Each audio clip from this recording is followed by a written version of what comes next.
Olá, sou a professora Irene. E eu sou o professor Fábio Ferraz. Prepare-se para ampliar seus conhecimentos. Vamos lá?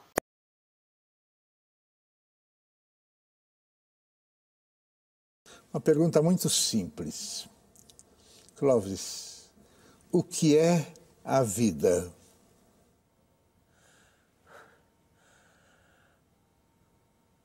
A vida é uma condição de energia que busca mais energia. Potência em busca de potência. Clóvis, o que é a vida? Intervalo de tempo em que uma energia dura com alguma consciência que acredita ser alguma coisa. Clóvis, o que é a vida?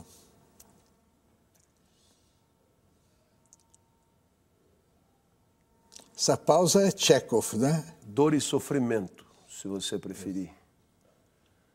Afinal de contas, eu não lembro de ter sofrido antes de nascer.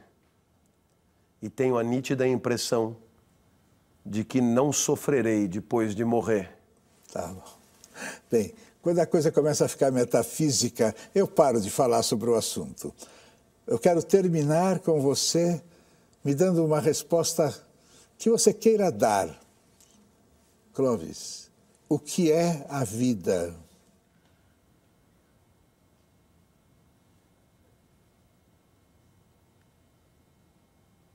Tudo bem, daqui um abraço, que a única coisa falsa desse programa é o abraço.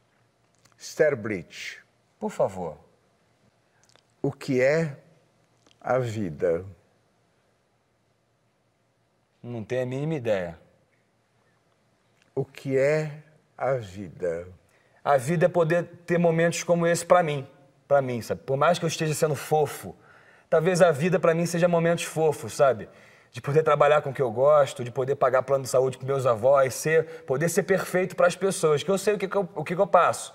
Mas pra mim a vida é poder fazer coisa bacana. O que é a vida? É ter memória, talvez. O que é a vida? Me responde, por favor, cara. Eu te respondo dizendo, terminou o nosso papo. Muito prazer em conhecê-lo. Uma última pergunta para acabar a nossa diversão. Leandro Carnal.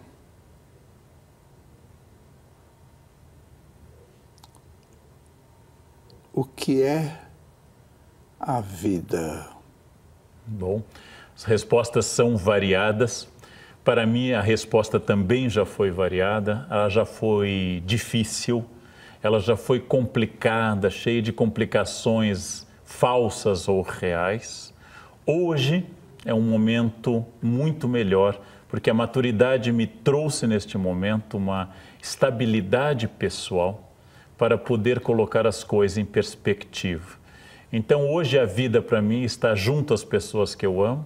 A vida para mim é profundamente o ato de descobrir coisas pela leitura, o ato de descobrir coisas pela arte, o ato de viajar e encontrar pessoas diferentes, a descoberta dessas coisas, poder ajudar pessoas, coisas pequenas, não épicas, não grandes questões. Aquele projeto de vida que Sartre falava e que me seduziu no início da minha carreira, eu acho que hoje um projeto de vida começa de manhã e vai até a noite e se recupera ou não no dia seguinte. Mas essas pequenas coisas, hoje eu me permito.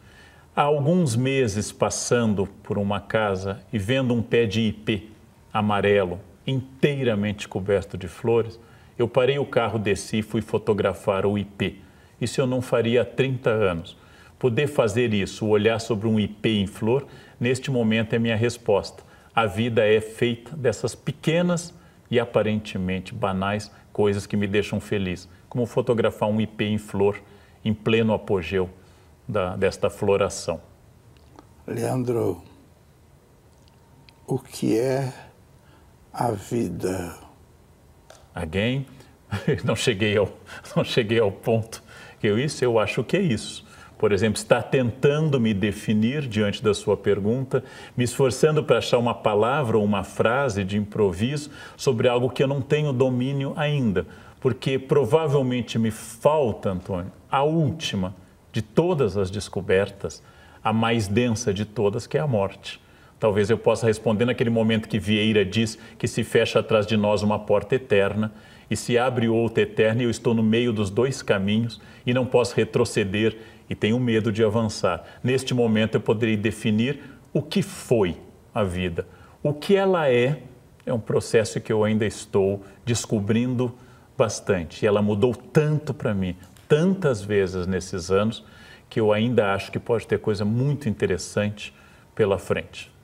O que é a vida? A vida é um mistério que eu não conheço a origem, não sei qual é o término, mas sei que eu faço parte dela, fui com ela brindado, não é algo que permanecerá em mim para sempre, mas enquanto eu estiver, eu não quero desperdiçar, descartar, não quero jogar fora, não quero deixar escorrer no vão dos dedos. É um mistério que eu fui brindado, que eu reverencio, que eu sou grato por ter, que eu não gostaria de não ter, embora não tenha referência para saber como seria se eu não fosse, mas que eu tenho um afeto imenso. E no dia que eu for, e eu sei que vou, eu vou esperneando. Né? Eu vou esperneando e dizendo, larga, deu. Né? Deixa eu ficar aqui mais um pouquinho. Né? Se eu estiver bem. E o que é estar bem? É estar sem nenhum tipo de sofrimento para o qual não tem alternativa. A vida, ela tem turbulências, dificuldades, mas não tem só isso. Né? Por isso, vida vibra. Vida vibra.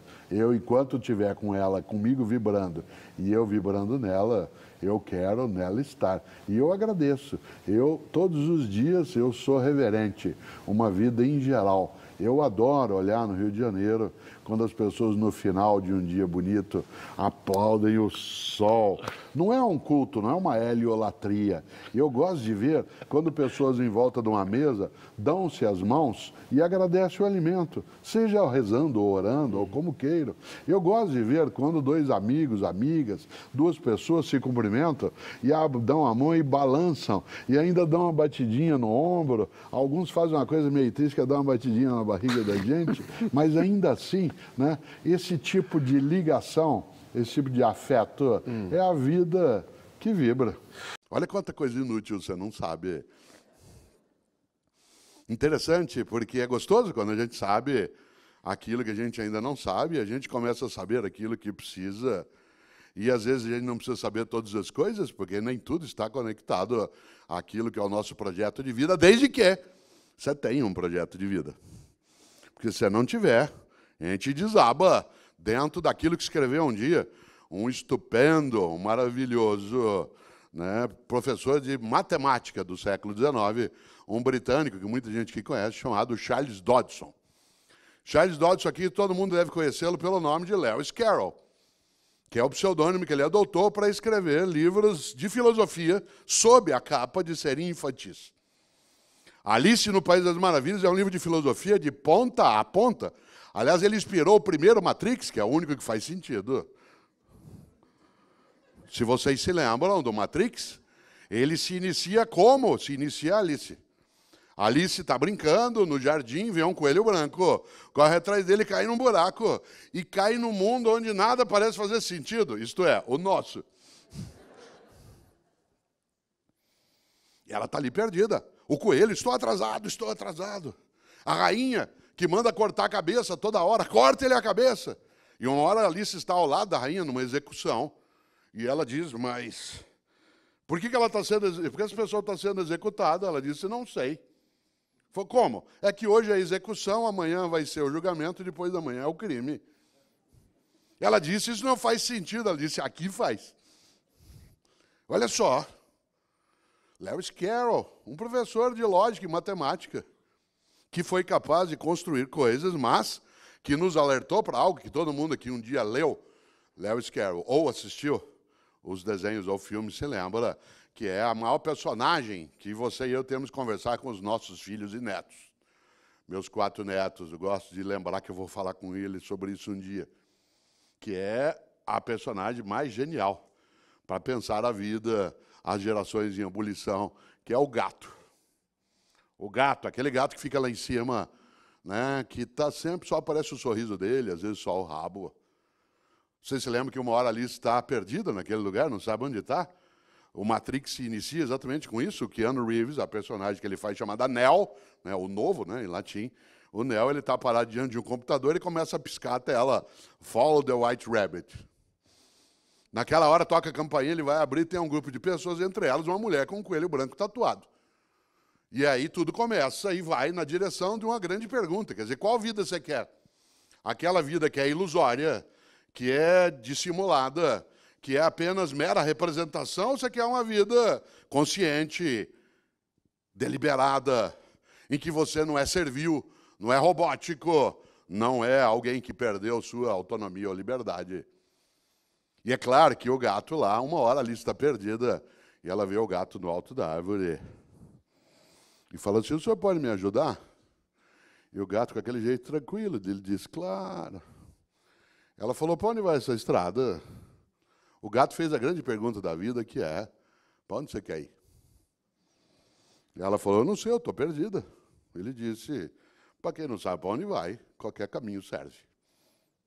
Para quem não sabe para onde vai, qualquer caminho serve. Portanto, a grande reflexão a ser feita é, para onde a gente quer ir?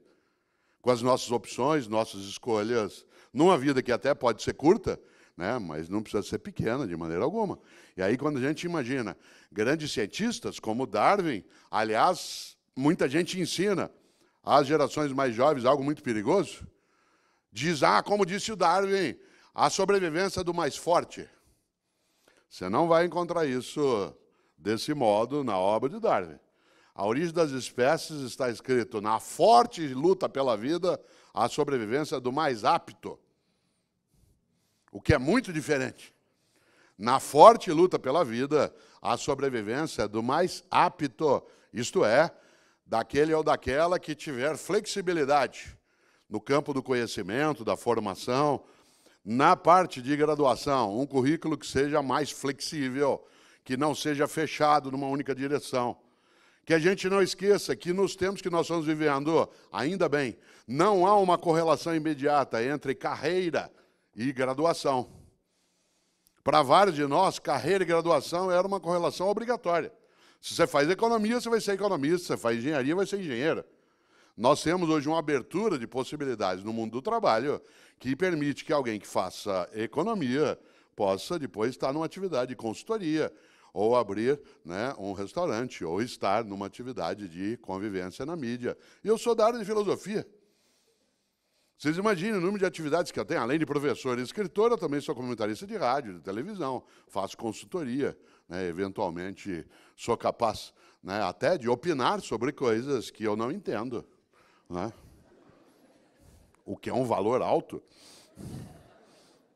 Ai, que coisa boa. Por que eu estou dizendo isso?